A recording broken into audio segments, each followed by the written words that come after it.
Hello and welcome everyone to the Riverfront Red Show. This is episode number 526 of the world's most dangerous podcast, where we will discuss, you better believe it, the Cincinnati Reds and specifically the most intriguing spring training prospects. With me this week is a longtime friend of the program, resident prospect guru, pizza enthusiast, and the head honcho over at redlegnation.com and redsminorleagues.com, Doug Gray. Doug, how are you, my friend? I'm doing pretty good. How about yourself?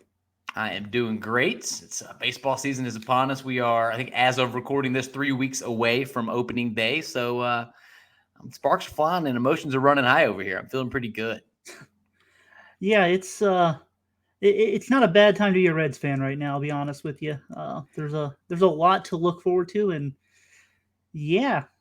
Well, I was going to do this in just a second, but let's go ahead and do it right now. I ask everybody that comes on, how excited are you about this 2024 season, and where does that level of excitement sort of compare to seasons past? So I'm excited for the team, and it's not necessarily just because of the Reds themselves. I think this division stinks, and so that certainly helps the Reds. I think if they were in any of the other two divisions, I'd feel less thrilled about them. Going up against the Dodgers or the Braves and Phillies, Yeah. not exactly the same thing as going up against the Cardinals and Pirates and Brewers and Cubs. And not that I think that the Reds are bad. I just don't think that they're good. But I don't think you've got to be good to stay in contention with the current iteration of the National League Central. Um, I think there's a lot of upside with this team, but I also think that, I wouldn't be surprised if they were roughly 500 either. Like they don't right now, they don't have that for sure superstar caliber player that can carry the team. Mm-hmm. I think that there's, Hunter Green on the pitching staff, for example. Nick Lodolo wouldn't surprise me if he were to remain healthy to have a very strong season as a pitcher. The position guys, Elly De La Cruz, of course he could be a superstar. Sure. It wouldn't shock me, if Christian Encarnacion Strand hit 30 something home runs. Like they've got the potential to have those kind of guys, but there's no safety in saying that this guy's going to be the guy on a team like a lot of other teams have. That's really my only holdup, so to speak, with the Reds. But yeah, it's an exciting young team. I just think that the error bars are pretty big in terms of which way they could go.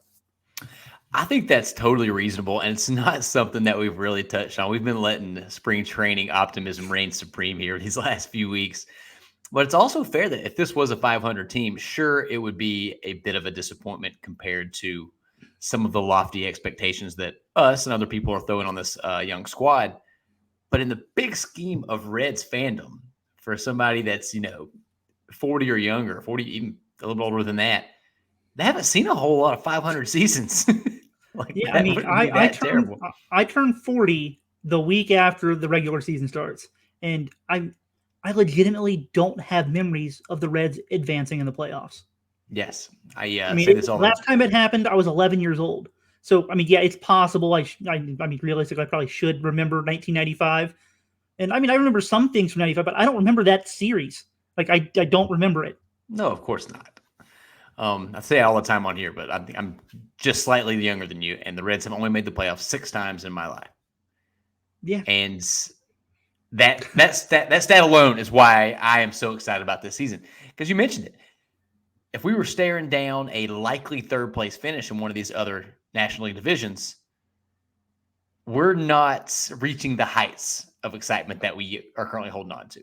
But they could come and run away with this division. Now, it's entirely possible they could finish, third. I'm not going to say fourth because I'm not putting that evil out into the world. But these things are possible. But they haven't been possible. That playoff push, that division title has not been possible in a while. This hasn't felt possible. So we're going to hang on to that for as long as we can. Before we get any further, got to do my due diligence here. Please head over to youtube.com/riverfrontcincy and or your favorite podcast app and give us the subscribe, likes, and follows. Head over to redlegnation.com. Give Doug a follow. I don't know if you subscribe over there. Is that what's going on? I just check it every day.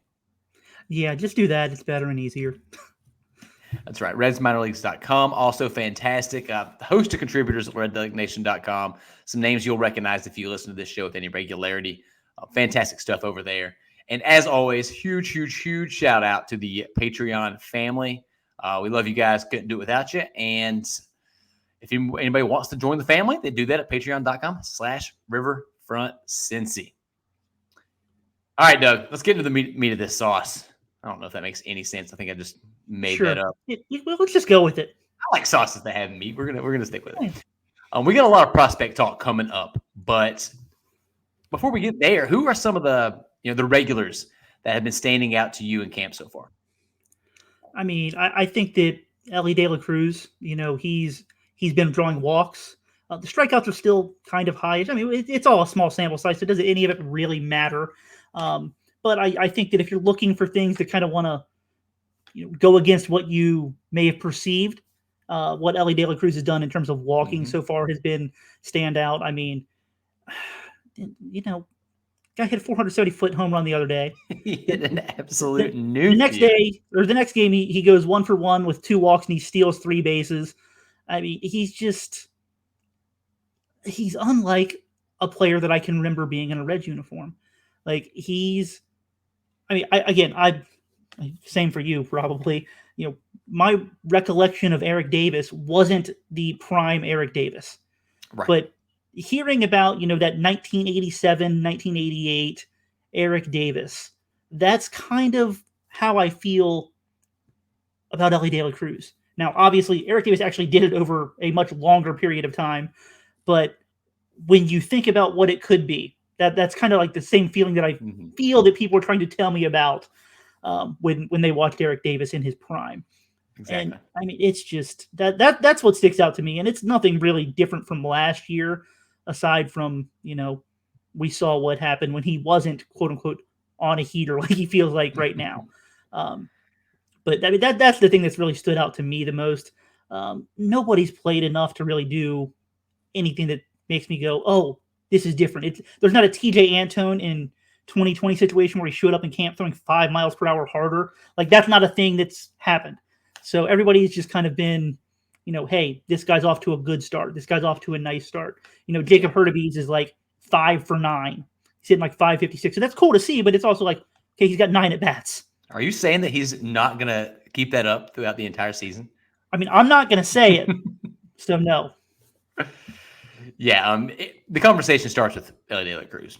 The guy, just quick stat lines in 22 plate appearances, and the caveat that we threw out 1,000 times last week. Spring training, the stats barely matter at all, if at all, and especially not with the sample sizes that we are looking at up to this point. Through 22 plate appearances, though, and they do have another game tonight as we are recording this. .412 batting average, 545 on base percentage, and a 765 slugging percentage. 3 extra base hits with that 470-foot absolute nuke that you talked about. 3 stolen bases, and that 5-7 walk to strikeout ratio. If he keeps that anywhere close to that, the ceiling is unheard of. The guy can simply do things that, I don't know. It doesn't make any sense to me when I'm watching it. And he seems to be playing with a bit of a confidence. Like he knows how good he is and the tools that he have, and he's trying to use them every chance he gets. Like even some little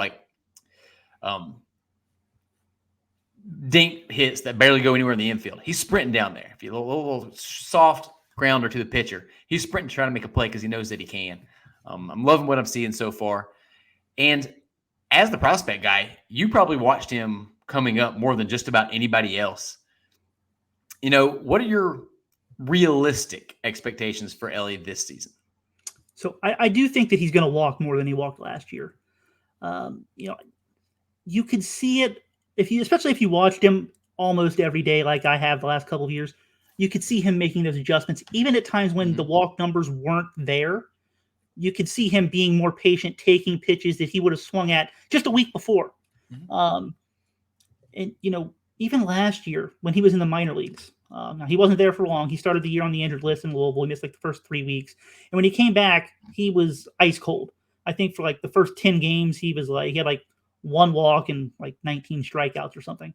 But then for the next like 6 or 7 weeks, he almost walked as often as he struck out, and then he got called up. I think that last year was a struggle for him at times. I mean, we saw it down the stretch. He hit like it was under 200 for nearly 2 months. lots of strikeouts, not very many walks. I think he's going to walk more. I think he's always going to strike out a lot. Probably not as much as he did last year, but I mean, he's 6'5", 6'6", depending on who you ask. He's going to strike out a lot, especially Sure. in today's day and age. I mean, pitchers they're wizards. It doesn't make sense what they can do. The days of the guy, throwing slop up there are pretty much over. Everybody Yeah. throws 97. Like it's If just you if you ever yeah, get mad at the 21-year-old for striking out too much, then just go follow Pitching Ninja on Twitter and spend 5 minutes, and you're like, oh, okay, got it. yeah. Like it's just everybody's going to strike out for the most part. Like it's going to happen. But I think he's going to walk more. I think that he is going to mature his game. Um, I mean, realistically, I'm expecting somewhere around an 800 OPS. Um, I obviously it's just like the team. I think the error bars are pretty big there, Yeah, they um, definitely are. just because of the kind of player he is. I mean, if you look at his raw talent, I mean, he's a creative game video, like a creative player on a video game with everything Mm-hmm. maxed out. Like it's not realistic, but somehow it is. But at the same time, like he has some warts in his game that he needs to work on. I Mm-hmm. personally think that he's going to be able to take some strides there, but until he does it, who really knows? Like that's just me making an educated guess based on what I have seen him do against, like realistically, not major leaguers. But at the same That's time, true. he was doing it when he was 19 and 20 years old in the upper minor leagues. Usually, guys that can play at a high level at those levels in the minors at his age, they tend to turn out okay. Yeah, they So often do. If Elly has an 800 OPS, 800 or better, with his ability to steal bases and his potential to be a plus defender, you're probably looking at that's an all-star caliber season. yeah, He's going to be responsible for wins almost by himself by just creating runs and creating that havoc. And if anybody gets mad about Elly having an 800 OPS, go kick rocks. Get out of here with that. That would be an incredible season for somebody his age and his as raw as he is. After Elly, I want to give a shout out to my guy Tyler Stevenson, who started a little bit slow this spring, but now has 2 home runs, tied for the team lead with our boy CES. Christian Encarnacion Strand is also looking like I'm huge on him this year. I think he's just so strong. he really is. It's funny. That's the only way I can describe it. It's just funny. Like some of the swings that he takes, not that they're necessarily bad swings, but like the where he makes contact with the ball, and then it's like, oh, that went 430 feet. You're like, Yep. what? Yeah, His first home run of the spring, I believe, he hit one to dead center, and it was like 3/4 of a swing. yeah. He barely got a hold of it, and it was just an absolute tank job. So shouts to him. Willie Benson is still looking good out there. Got a couple knocks. I got a base hit against a left-handed pitcher, which I was happy to see. I've been He was banging happy to that. see it too. He talked about it Yeah, after the game. He's like, I told him I want to play more against lefties, and then he went out and he showed him, hey, I told you I want to do it. I'm going to try and do it if you give me the opportunity. Let's go. and you can't take anything away from a couple of bats, but man, if he figures that out, if he fills that hole in his game, then all of the the complaining about not getting a corner outfielder in the offseason, it's done. Will Benson can be an everyday guy. Oh man, and you'd love to see it because such a fun guy to root for. A lot of these guys are so fun to root for. They are. That's the thing. Like, your brother Chad, he would always say, if you're not going to be good, at least be fun. Yeah, Well, hopefully these guys can be both. Like, if nothing else, they're going to be fun. Chad should But take his own advice. exactly, you hear that, Chad? He doesn't listen to this podcast. What are we kidding? I'm gonna rip this clip and send it to him. It'd be a good sport. One last person that I wanted to shout out, just because I feel like we have to, is somebody that I've almost felt bad for the way I've been talking about this guy, just because I've been rooting for so many other people to make an impact. But at a very, very early point in spring training, Stuart Fairchild has been an absolute monster, fighting for that 26th man on the roster spot. He has got a 500 batting average, 1.071 slugging percentage, good for a 1.571 OPS. Also has 2 home runs, 15 total bases. He is He's on fire right now. Have you noticed anything different in what he's doing compared to what he's done in the past, or is he just kind of hot and is in all likelihood going to be that 4A player that we're used to? I mean, it's tough to say, you know, noticing differences. We've watched, 2 or 3 games because fortunately or unfortunately, as Reds fans, we get to watch the fewest spring training games of any fan base in baseball. Yeah, we can rant on that whenever you want to. This is ridiculous. Yeah, well, I'm looking at other teams that have almost every single game televised. They've got StatCast data for every single swing, every time a player makes contact, and we can't even watch games. yeah, It is we as Reds fans, we get 2 StatCast games and 12 spring training games. The Angels broadcast all of their games except for on days when they have a split squad game, in which case they only broadcast one. The Angels. Yeah.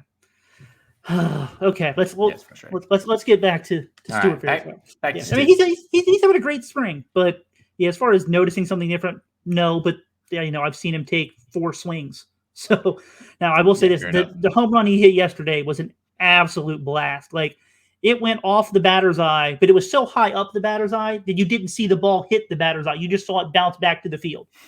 So like, it was 400 plus feet, and it was like plus 400 feet. Yeah, he's got that power. He's got that defensive flexibility. I would have to assume he's got the leg up on that 26 spot. Is that what you're seeing as well? Well, I mean, I would say yeah, but I'm not necessarily sure that I agree with that part of it. We can talk about that later.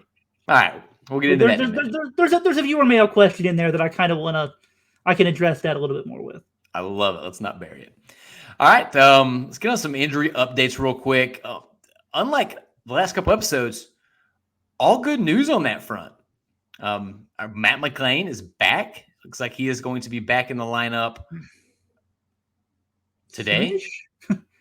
Soon-ish. No, they haven't announced the day, have they? They did. Let me double check here. I'm pretty sure he's not in the lineup today. They definitely said he's not in the lineup tonight. Could be in the lineup this week. Yes. So I'm not sure if there's an exact date with that, yeah. But he is coming back, and that's incredible news. Just to recap, our boy missed the last month of 2023 with an oblique injury. Got a late start to spring training due to another injury, a different injury in the same oblique, is my understanding. Yeah. Take that however you want to. I don't know how that kind of science works. Yeah, I didn't go to medical school, so. Yeah, I'm not trained for that. Yes, last year he was arguably, I think, the Reds' best player. You could definitely make that argument. Led the team in batting average and on-base percentage. Here's a little fun fact for you, and this ties back to the Eric Davis comment you were talking about earlier. Last year, over a 162-game pace, which players rarely, if ever, play that many games anymore, he was on pace for 29 home runs and 25 stolen bases. Only 3 Reds have ever eclipsed that. I mentioned Eric Davis. Any idea who the other 2 are? Vada Pinson. Not Vada Pinson. No. Barry Larkin. Barry Larkin.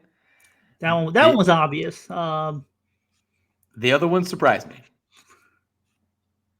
Oh, give me an era. The last fun era of Reds baseball. I don't know. You're gonna surprise me on this one. He was that dude. BP, Brandon Phillips. I'm embarrassed. I should be embarrassed, and I am. I put you on the spot. That wasn't fair of me. It wasn't that long ago. I remember it. I just didn't have it right there. I wasn't thinking. BP did it just barely. But the fun fact of all that was that Eric Davis in 1987, 37 home runs and 50 stolen bases in 129 games. It's pretty good. I mean, yeah, they were basically playing with like not ping pong balls, but like the super bouncy balls in 1987, but still. Hey, bring him back. I want to see Elly go for 80 and 80. Yeah. I love it. So the big question is, Matt McLain is playing. Do you think there's enough time to get him in game shape and ready for opening day? Oh, yeah. I mean, from today, there's 3 weeks. If he were a starting pitcher, I'd have some questions and concerns. I don't think there's not enough time for that. I think for a position player, yeah, you can send him in on B games in the backfield to get, basically get in at bat every inning. Mm-hmm. Like he's got time as long as he's healthy to be ready for the regular season. I think they can get that done. Yeah, I think so as well, and I hope so, man. This team, they seem to feed off his energy a little bit, Yeah, well, I mean, he's really good. Like, and it helps that when you're you're really stinking good. when you're really good and you're always getting hits and making plays and stealing bases, like it's hard for people to not thrive off of that. Mm-hmm. Like it's an exciting brand of baseball that he plays, and he's good. Like Top-notch forearms on that guy too, just absolute monsters. Sorry. So Matt McClain, you think he does have enough time? I agree. You mentioned that if he were a pitcher, it would be a little bit different. So let's move on to some other positive news on the injury front, if not necessarily for the opening series of the season. Nick Lodolo. So we were pretty scared as of last week. We got that sort of gloomy report, that cryptic report that he wasn't quite where he wanted to be, and there were still some issues, and he was going back for more testing. Well, after that news, it looks like, good Lord willing, the creek don't rise, that it is not a huge issue. He's thrown a couple innings since then. They said he looked good. And his next step is throwing in a spring training game. So we should see him one of these days really soon. I'm not sure. Charlie Goldsmith of the Inquirer had it maybe 20 minutes ago. He's going to be pitching on Sunday. He'll be in a spring training game on Sunday. Fantastic. So anybody listening to this podcast last week, me and Tim Daniel and I were stressed about Nick Lodolo. So this is fantastic development. And tune in on. Can we tune in on Sunday?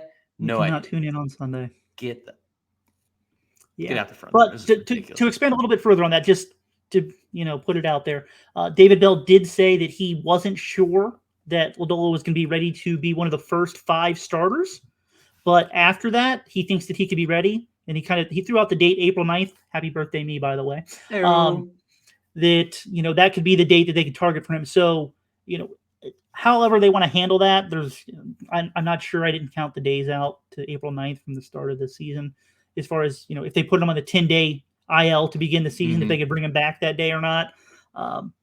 But yeah, so like it could work out that maybe he doesn't even have to head off to the minors for a quote unquote rehab stint or anything like that. So yeah, as long as he stays healthy, there's a chance we could see him early April. And that's a huge win. There is no realm where that is bad news. With what we have dealt with this guy, not we've dealt with, what he has dealt with, we are simply happy to have him back. And if he can look anything like he was before these injuries, then that's good news, Reds fans. Here's a question for you. Where, again, with the realistic expectations, where do you think Nick Lodolo slots in the pecking order of this Reds rotation? I mean, somewhere in the middle. Where do you slide in? As long as you're not the number 5 guy, I don't think that it really matters that much. Because generally speaking, the number 5 guy on most teams, this guy who's kind of a swing man. They avoid you when they can. Sometimes you get moved to the bullpen. Sometimes you get back to AAA. Probably not going to happen with this Reds team because they've got 7 or 8 legitimate starters if everybody's healthy. But I think Hunter Green's going to get the opening day start. I think so too. Frankie Montas is a guy that they're counting on, relying on.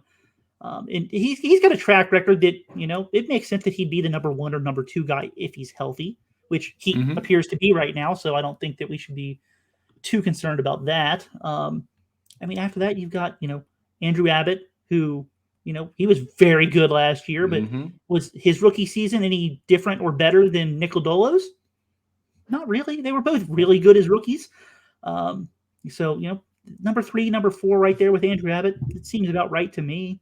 But where do you slide in Graham Ashcraft with that? He had that really bad 8-start stretch from like the middle of May through June, but the 20 starts outside of that, he had like an ERA of like 2.5 all year.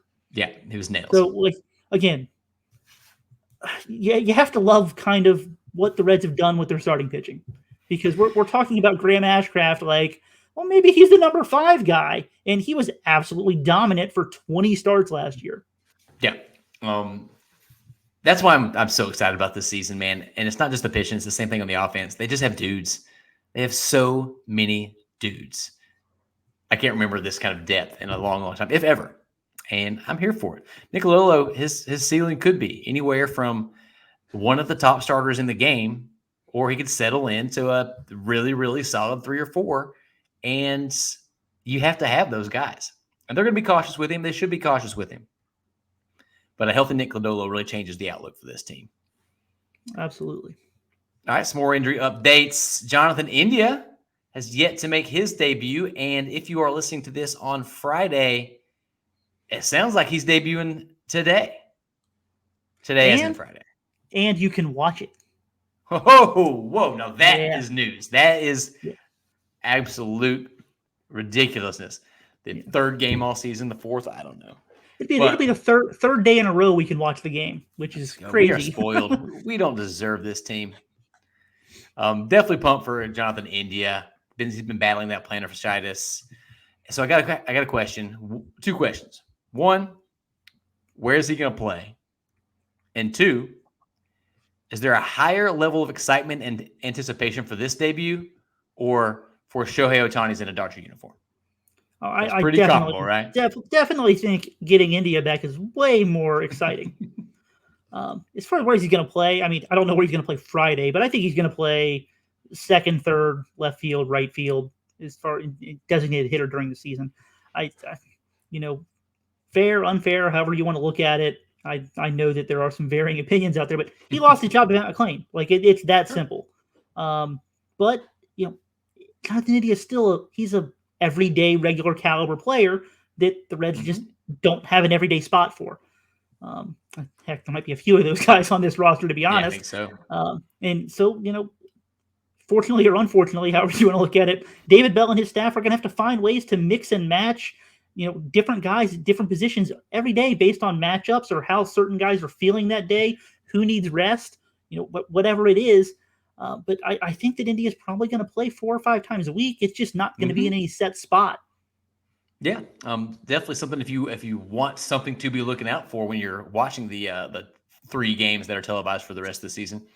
Where Jonathan India plays is going to be fun to keep an eye on just because he's only ever played second base and DH, the major league level. And I don't think he played any third his rookie year, did he? No, as far as the field goes, he's only played second base in the majors. He played some third in the minors. He played shortstop for like 2 weeks in the minors. That's not going to happen in the big leagues. He's never played outfield before, like anywhere that I'm aware of. So that's the real interesting part. And what stinks is like the Reds kind of gave him the inclination, like, hey, in the offseason, maybe work with that a little bit because that's kind of we kind of want to explore that. And his plantar fasciitis just kind of kept him from doing nearly as much of that as he and the team would have liked. Yeah, true. So it'll at least be interesting to keep an eye on. But you touched on something that a lot of people are considering this a negative, that these players won't have everyday positions. I've decided to zag completely. And I think that we've been looking at it in all the other professional sports. Time off is often beneficial. Playing every day. I mean, one of my favorite rants is about Cal Ripken Jr. and his incredible streak. Well, he probably should have taken some days off and maybe he performed a little bit better during some slumps. I think we're going to see these guys, like you said, playing 5 days a week, getting a day off. They might not love it. And there may be something to the argument that, regularity is more important than rest. But I think this sort of positionless load management baseball is going to, with the depth this team has, is going to prevent any sort of extended lulls that you often see in the dog days of baseball.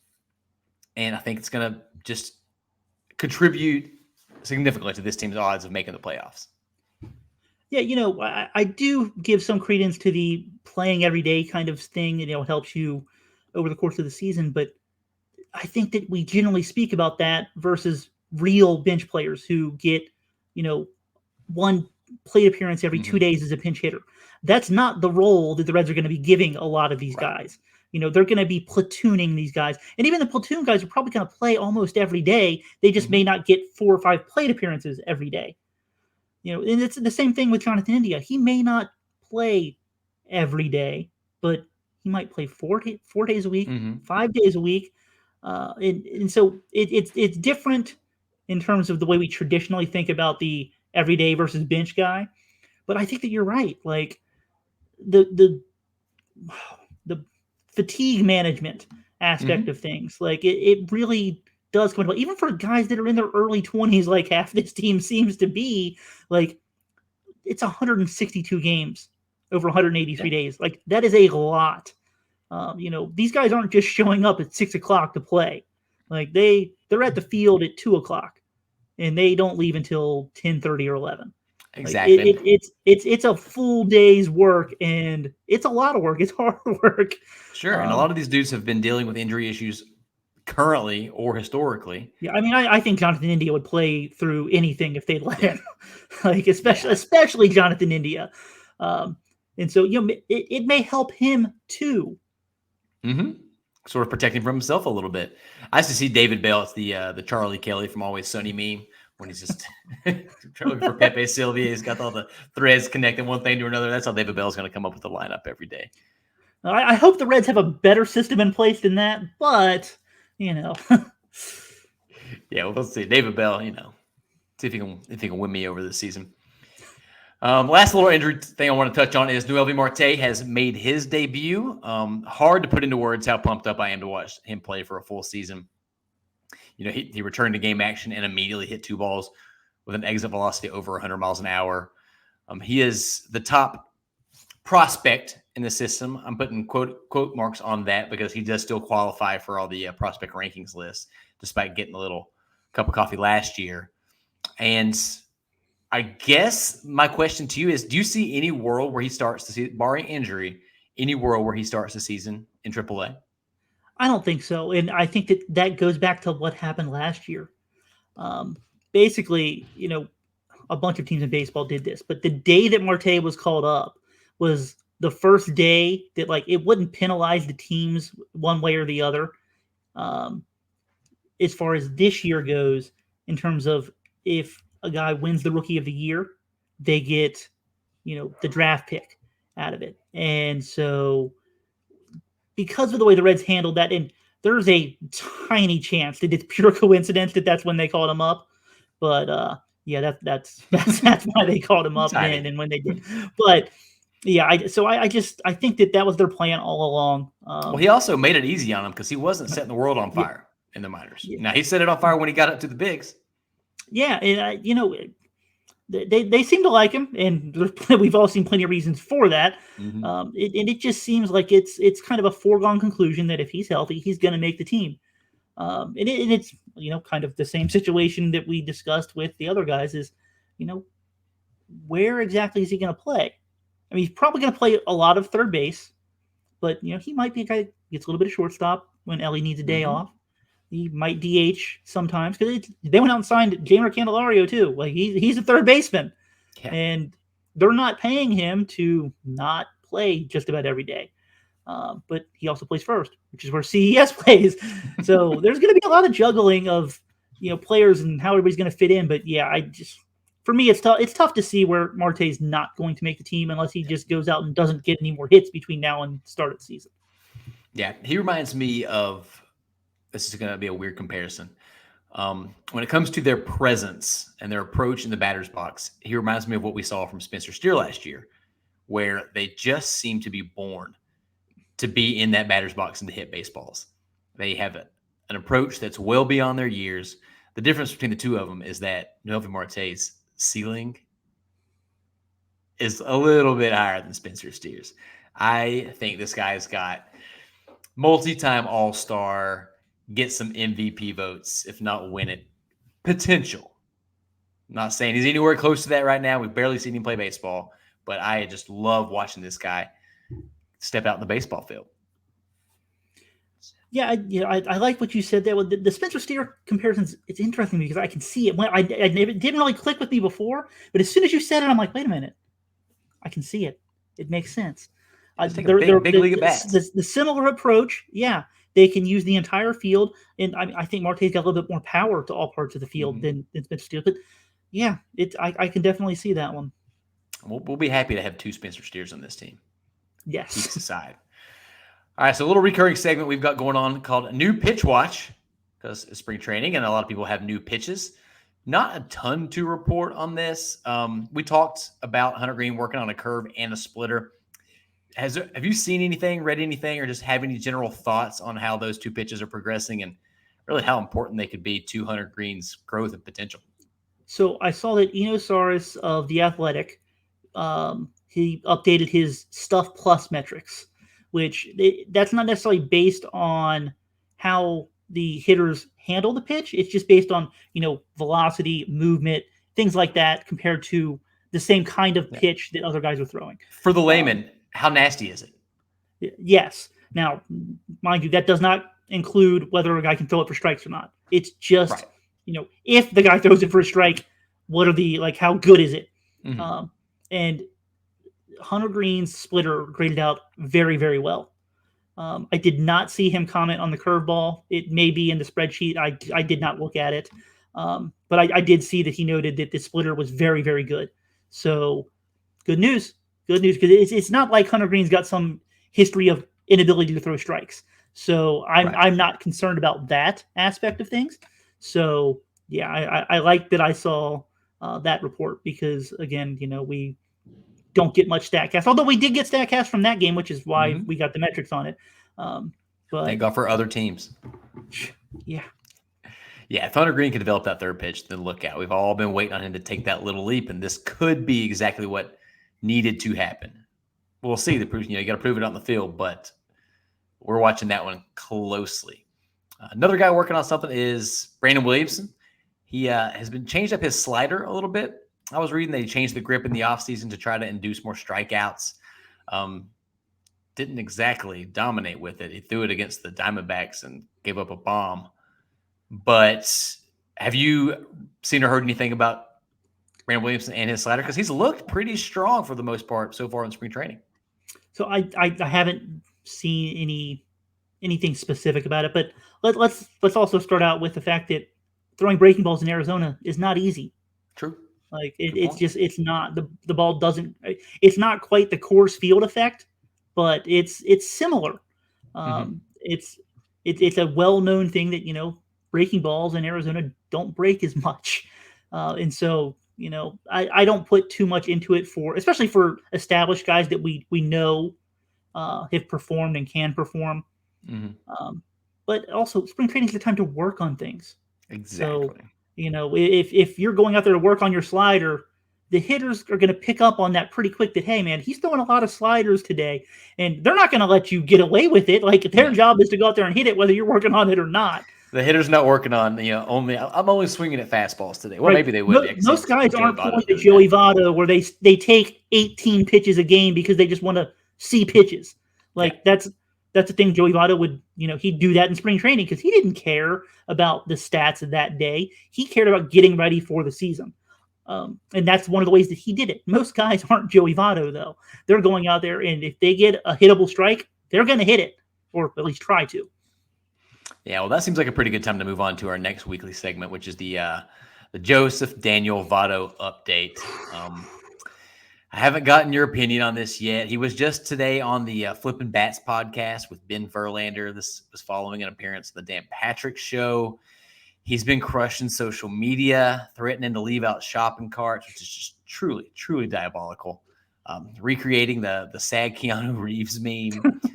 Confirmed on the Flipping Back podcast that he is just having fun with it, and he is totally fine. So no wellness checks on Joey needed. What are your thoughts on the Votto saga, either how it relates to the 2024 Reds or just his prospects in the league this season at large? I mean, in general, it makes me sad. Like, yes. I don't want to see Joey Votto go out the way that he went out. Getting tossed from a game. That sucked. On top of that, he was playing hurt last year. He was coming off the surgery, and he said it multiple times. He doesn't want to use that as an excuse, but I'm not him. I'll use it as an excuse.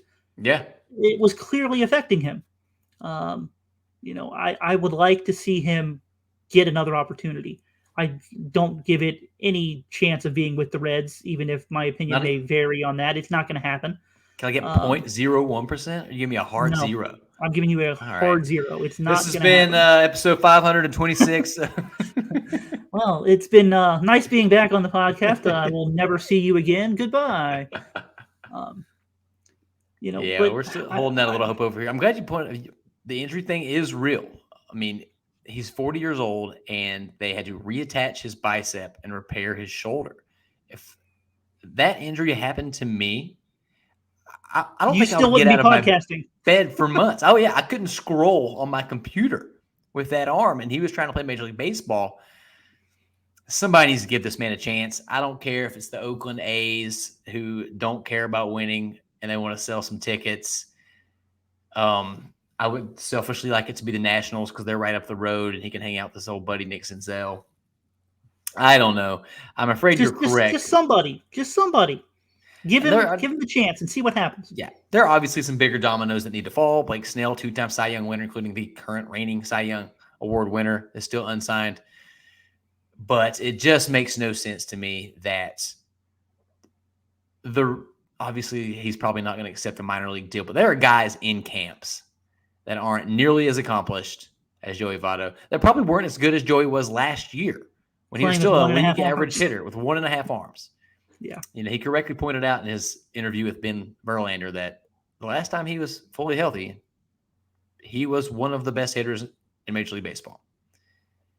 Now, that was 2021. So none of us are getting any younger, but it seems that slope gets a little bit steeper the older you get. But somebody give this man a chance and let it be the Reds, you cowards. Bring him back.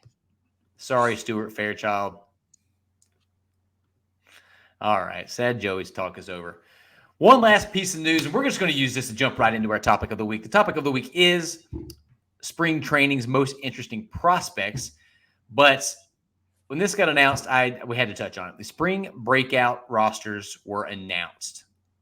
I had totally forgotten that they were doing this and got all kinds of excited all over again when they announced the rosters. Such a great idea. Essentially what they're doing is letting a bunch of the top prospects from across the league go toe-to-toe with other top prospects for their respective organizations. And just looking at the roster real quick, and you did a really nice write-up on this on redlegnation.com. Who are some of the players you were most excited to see take the field? So I'll start off with the guy that I'm most excited to see take the field. It's Alfredo Duno. He was the Reds' top international signing in 2023. He's an 18-year-old catcher. He got one of the biggest signing bonuses of the entire class in Major League Baseball. He crushed the ball in his debut, but he played in the Dominican Summer League. I mean, you can't watch those games. You can't listen to those games. I've seen a handful of clips of him play. Like, he's exciting because of all the tools, the production that he had last year, but you've never seen him play. And so that's what I'm looking forward to the most, just because I've never seen him before. He's more of a mystery than anybody else. But like Brett Lauder made that team. Now we got to see him a little bit in spring training, but he's never pitched in a minor league game before. Right. He didn't pitch after the draft last year. Ty Floyd, same thing for him. He didn't pitch in a game last year after being drafted. It's going to be nice to see those guys. I think Brett Lauder is one of those guys that he's so advanced. Like, I think in a different scenario, it's possible that he could have pulled a Mike Leake. It's not going to happen on this team because the Reds actually have a lot of pitching depth now. Mm-hmm. But had he just if you could just transport him and his career back in time to say 2017, he's probably going to make the team. Like, yeah.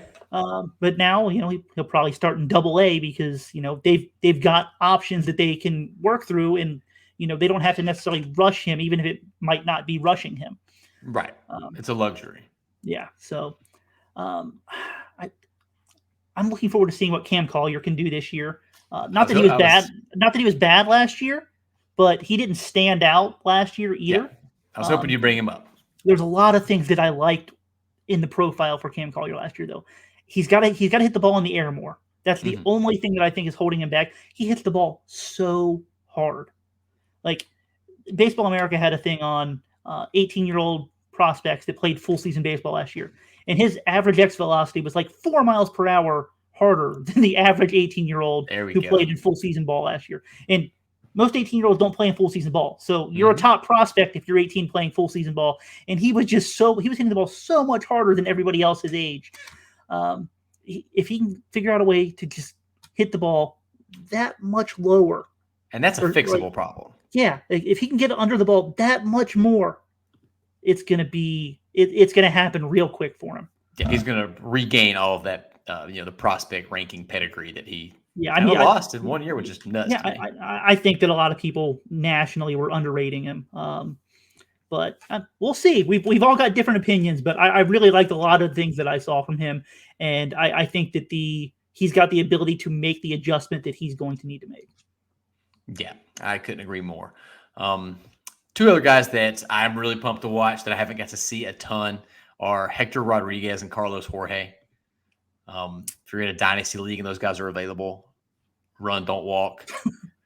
But what they have done at their ages, especially Hector Rodriguez, what did he get? Was the MVP or rookie? Was the MVP of the Dominican League? He's the rookie of the year of the Dominican Winter League, but he was like fourth in the league in OPS as a 19-year-old. Like the average player in that league is 29. He was the youngest player in the league and one of the best players in the league. Like just silly stuff. Just tools through the roof. And Carlos Jorge is another guy that kind of burst onto the scene a little bit. Last year, he had his OPS in his 3 professional seasons so far has been 1.015, 934, and 838. Like the guy, he's ranked in the top 4 of OPS in every league he's played in, except for when he played in Dayton, where he didn't qualify and he only played like 4 weeks. Yeah. So keep an eye on those guys, and it's just a really cool thing. Like a shout out to MLB for getting it right, which they so rarely do. But it looks like I'm on Red Leg Nation right now. They'll face the Rangers on March 14th and the Guardians on March 16th. Does every team get 2 games, or is that no? Just the Reds and just the Cardinals, because there's an odd number of teams in the Grapefruit League and the Cactus League. So somebody in each league has to play twice, so every team gets at least 1 game. The Reds just happen to be that team in Arizona, so they get to play twice. And you're going to like this. You can watch both games on MLB.com. Pump it right into my veins.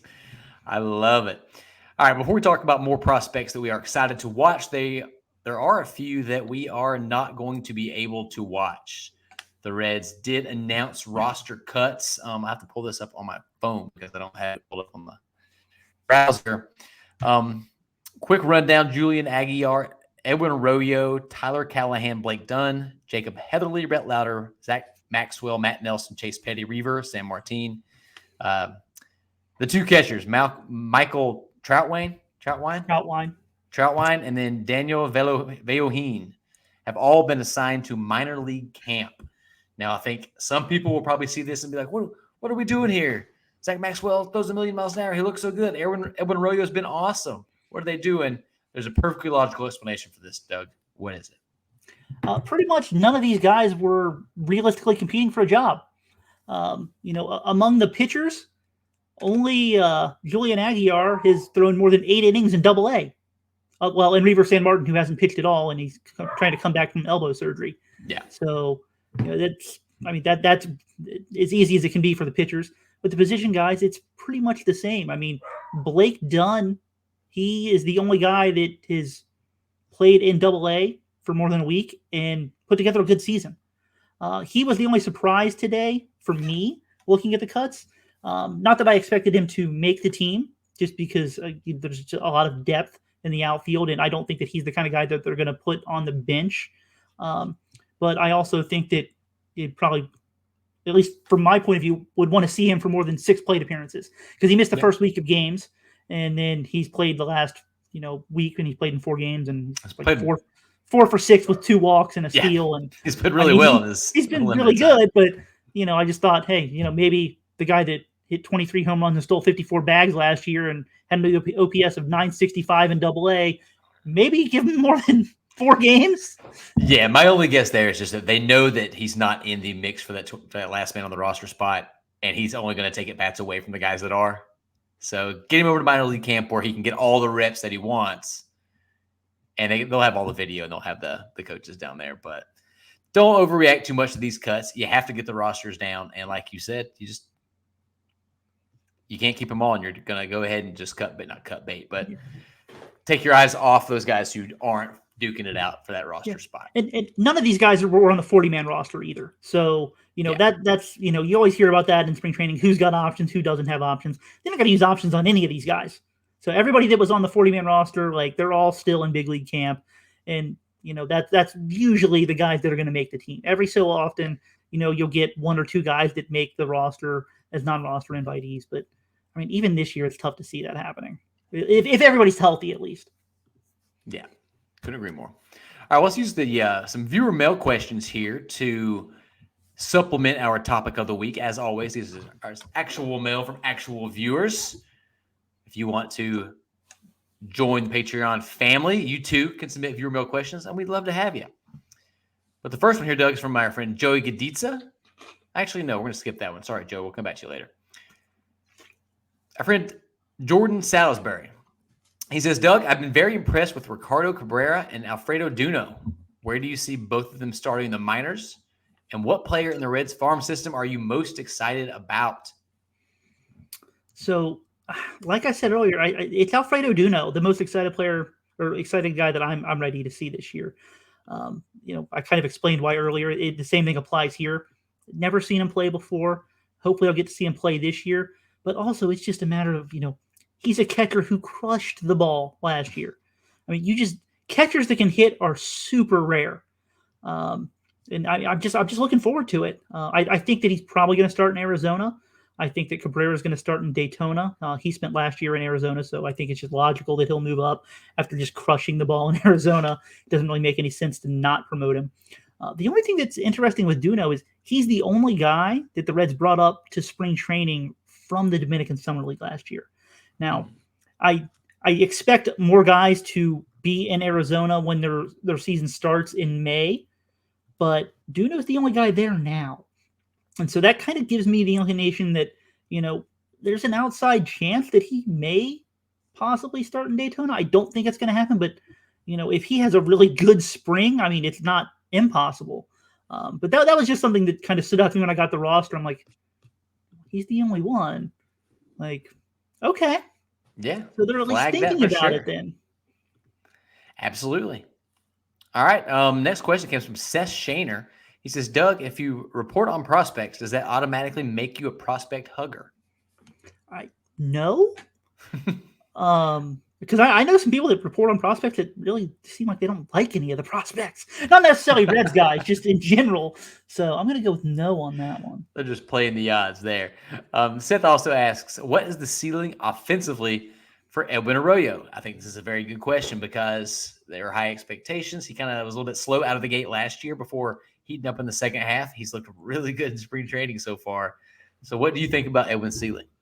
I think that now, if we're going to look at it in terms of against all major leaguers, I think maybe average, slightly above average bat.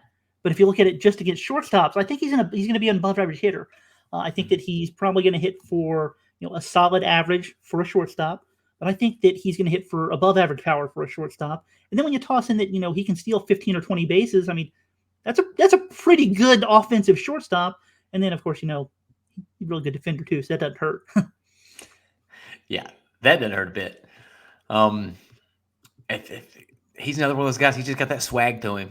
He can make us have some real interesting conversations if he bursts onto the scene a little bit sooner than expected. So stay tuned. Next question comes from Jeff Eucler.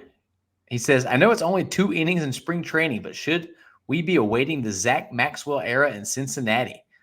Relievers don't get much love in rankings, but how close is he to being a contributor? So I see a lot of love for Zach Maxwell, and I don't want this to come off as me saying that I don't have love for Zach Maxwell, but I think that we should probably pump the brakes a little bit. Mm-hmm. He's got some control issues that he's got to work through. He's never pitched in AA or AAA, and he's already showing control questions. Now, his control has gotten better since college, but it's still an issue. Now, he's got elite stuff. I think he's got 2 plus to plus pitches in his fastball and breaking ball, but it doesn't matter if you can't throw enough strikes. Like if You're not going to be a closer if you can't throw enough strikes. And if you're a guy that struggles to consistently find the strike zone, I mean, you're what an iffy middle reliever. Even if you've got elite stuff, Yeah. because a team's not going to be able to rely on you. So I think that you can get excited about the potential there, but I think the Reds probably should take their time with him, unless he comes out and immediately starts throwing a bunch of strikes during the season. Then you can push because he's got the kind of stuff that if he's on, he can get big league hitters out. But if he is a guy who, again, is going to battle that consistency with the strike zone, take your time because you do have time to wait around for it. If you push him when he's not ready, that's not helping anybody. At least in the minor leagues, in the minor leagues, you can go back and rely on that overpowering stuff if you really need to. If you were struggling, you can't do that in the big leagues. Big league hitters are too good. That's true. Counterpoint, though, if you do rush him, we might get another Ricky Karcher moment, and we all deserve that. Yeah. R.I.P. R.I.P. Ricky Karcher. Hey, I saw him pitching the other day. Was it with Arizona? So Arizona, yeah. Good luck, to Ricky. that guy, for sure. All right, we do have some more viewer mail questions, but they aren't specifically about some of the more intriguing prospects. So who else would you like to highlight so far from their time in Goodyear? So, I wrote about it for Reds minor leagues this morning, actually. But Carson Spires is having a pretty good spring. If you go back to his off season, I guess is kind of how you want to look at it. But the Reds sent him to the Arizona Fall League after the regular season last year, and he had one walk and a bunch of strikeouts. This spring, he's got one walk and a bunch of strikeouts. Like, he's really looking good when it comes to, he's not walking anybody. He's racking up the strikeouts.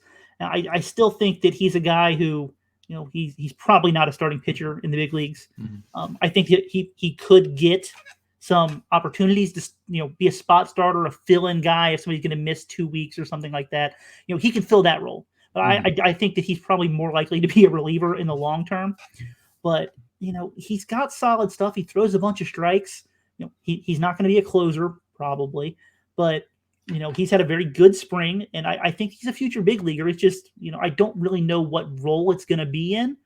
But yeah, I think that he's worth highlighting right now because he is pitching very well. Yeah, we talked about him a little bit on a previous episode. That he's passing the eye test, and I'm also the worst, and am firing myself from this podcast because we did have a question from Rich Thompson that says, "Doug, first, welcome back. You have been missed," which is super nice. Rich is a super nice guy. Love Rich.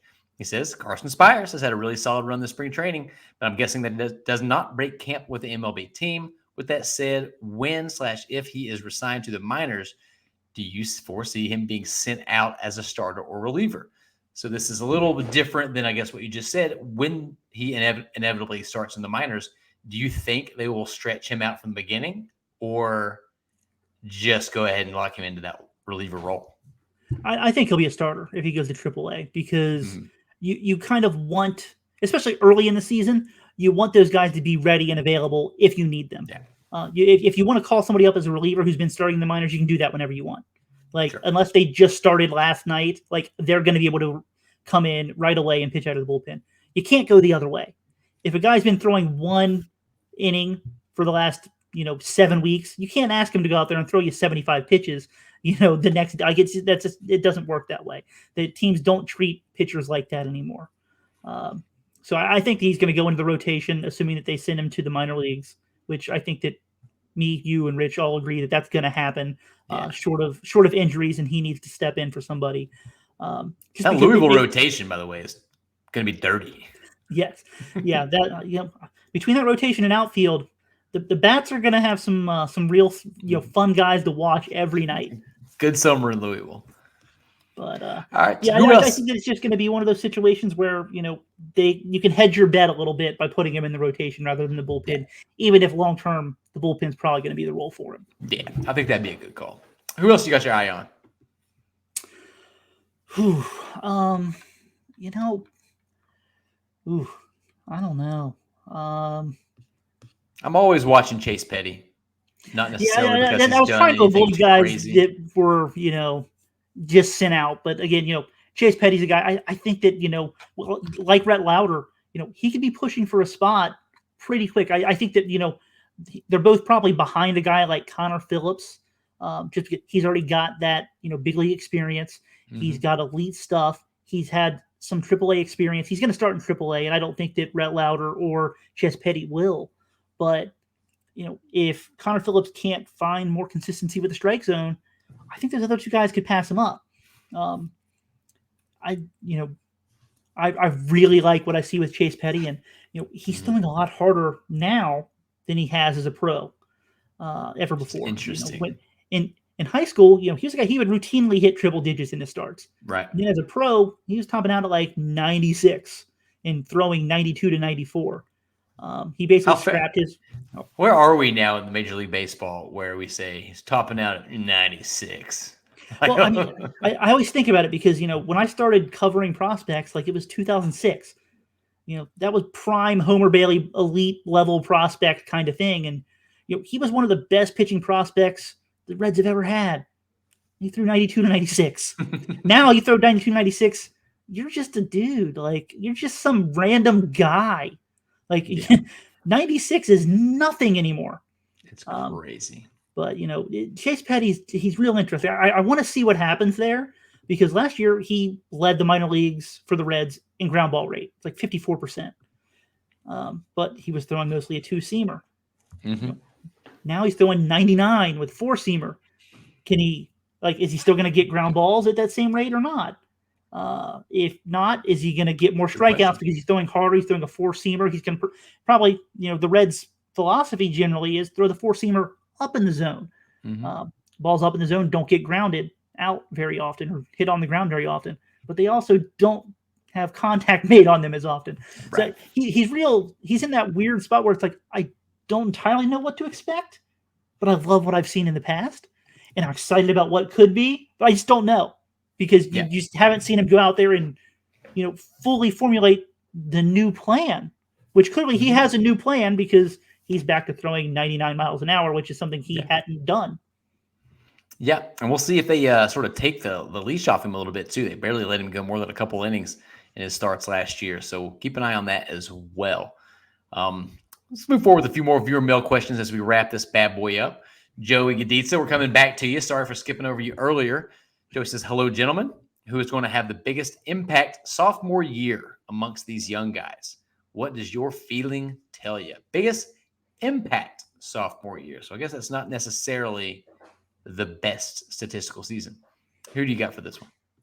I mean, I want to say Elly just because I just everything he does, but I'd be lying to you and everybody else if I didn't say very close hedging that bet with Matt McLean. Yeah, I know that we talked about it earlier. I just love what Matt McLean does. He can do everything well, and I think there's less risk involved with him versus Elly. There's just not quite as much upside, but still plenty of upside. Yeah. I just love what he can do to the. He can help in so many different ways.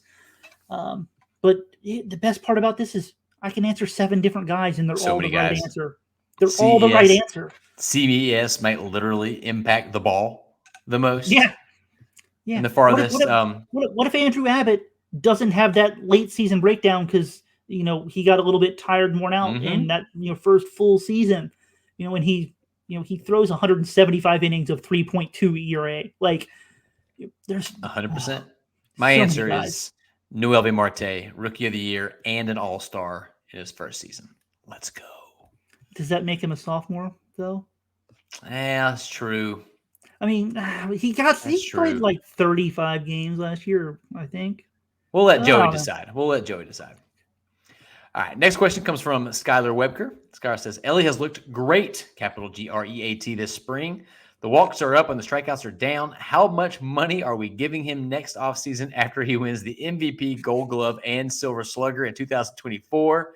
P.S. No such thing as a small sample size. Feelings, not facts. Skylar got the assignment. I love it. Okay, so we'll taper it down a little bit. If Elly has a breakout season, define that however you want to. He obviously doesn't have to win the Triple Crown. But he could. But he could. It's on the table. What sort of deal do you think the Reds would have to offer him for him to accept it? What's realistic? I don't think it's 'Cause realistic. I don't think that they would be able to make the right kind of offer to him or be willing to make the offer to him. what was the deal that Bobby Witt Jr. got? Like $11 billion. I'm not honestly. $11 I'm not billion, sure. I I can't. think, is the exact amount. I think go back and look at what he Let me look what he this up. got, because that would be a sort of similar story. Top prospect, rough first season, but he So Bobby Witt Jr. got 11 years, $289 million. it would have to be I just can't. I something like can't see the that. Reds coming anywhere close to that for anybody. It would be shocking, but they should do it, you cowards. Do it Yeah, tomorrow. I mean, we look at it. We can look at the Joey Votto contract, and I mean, if we're going to adjust for just even if it's just for baseball inflation, like that's a Joey Votto type contract. So it's not like the team hasn't sort of kind of been there before. But You could tell I the team just, wasn't happy that they did it yeah, with Joey, I just, and he had an MVP. yeah, I don't think that if Elly becomes remotely close to the player that we all think he could be, even if it happens this year, that they can make him an offer that would make sense for him to take. Because I just don't think that they're willing to go that high in terms of dollars. Well, they should be doing what the Braves did with Ozzie Albies and Ronald Acuna Jr. and offering it anyway. Make them say no. Make him say no. Give him a chance to, even if it could be interpreted as a low ball offer or under market value down the road. Never underestimate the power of somebody who can grab a pen and suddenly have $100 million in their bank account. And to be fair, maybe the Reds have made that kind of offer to him or Sure. other guys, and they've said no, and we just haven't heard about it because, Yeah. let's be real, the Reds keep things as tight to the vest as any professional sports organization I've ever seen in my life. That's entirely possible. But for the official answer, Skylar, Doug said it's $11 billion. Yeah, okay, yeah, he would sign for that. Yeah, I think so. All right. James Urban says, hey, guys, I heard this great prospect is coming up. His name is Joey Votto. I think we should sign him. Thoughts? I my agree. thoughts on that, James. I think we should sign him. Yeah. I do too. I'm going to skip down one here. Nathan Sturworth for our next question. He actually had one on last week's show, but I did not check it in time and it slipped through the cracks. So he says, the way Votto's career is ending with the Reds reminds me of the way Larkin's career ended. I feel like he also did not get a proper send-off because of some uncertainty about his retirement. Do you all agree? Doug, about lead off here. 1,000% I agree. I don't like the fact that the fans were left unsure of what was going to happen in 2024 with both Joey Votto and retirement, non-retirement, where the Reds stood on picking up the option. They just left everybody hanging. Like I didn't like it at all. Yeah, I couldn't agree more. No matter how Joey felt about the whole situation, I'm sure he did not want some send off. We are well aware that he thinks he can continue contributing to a major league team. The Reds had all the power. They could have said, well, we know we're not picking up the option, so we're going to give you a send off because it's a business and we're going to make all the ticket sales. And the fans deserve it if they want to play that angle, which do fans deserve anything? That conversation could go for hours. I say yes. I think that it would have been important to the city, especially a town that loves baseball as much as Cincinnati does. They also had the option to literally pick up the option. All right, Joe, you want every day at bats? Sorry, we picked up the option. We call the shots. So for 1 year, you're going to play when you play. And then they would still have a payroll less than they had just a few years ago, even paying him all that money. I've gone on at length about the contributions he could have in the clubhouse as well as on the field. So we won't go into it anymore. But yes, Nathan, you're correct. They did us dirty. They did Joey dirty. All right, last question, Doug. From Hooper Pal, he says, saw an article on MLB trade rumors that 3 players on the Reds do not have options, those being Jose Barrero, Stuart Fairchild, and Ian Jabot, who will be sticking around in the organization. Any thoughts? So I feel pretty comfortable that Jabot will stick around longer than one of those 2 guys. He's currently injured, so the Reds have an easy way to keep him around longer. They can just put him on the injured list to start the season. And I think that at least one of Stuart Fairchild and Jose Barrero is either going to be traded or designated for assignment because they're not going to make the team. Now, which one of those two makes the team? This is what I was getting at earlier. Right now, Stuart Fairchild's performing very well. Jose Barrero's not playing bad, but he's not performing at the same level as Stuart Fairchild.